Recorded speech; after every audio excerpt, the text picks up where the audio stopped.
Takže čaute ľudia pri novom videu. Dneska si urobíme farmu na tieto tu mizáky, neviem ako sa to teraz volá.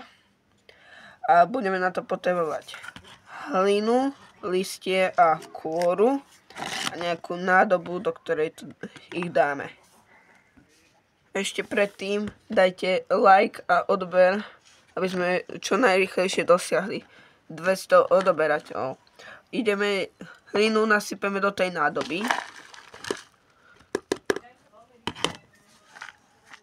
Urovnáme.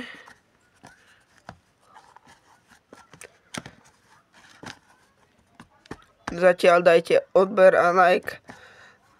A teraz tam dáme listie, aby mali čo žrať. A nejaké drievka, aby oni sa do toho vlastne budú skrývať aj to žrať. A potom im dávame iba, aby mali vlhkosť a potom ich tam dáme iba. A keď už to máme prichystané, tak už môžeme dávať izopodov. Alebo, no, izopod sa to asi volá. Som si to teraz googlil.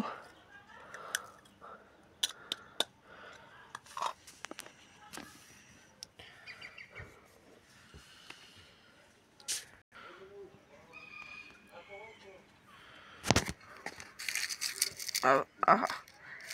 Tuto pod tými listami sa schovávajú. Tuto. Aj tu sú.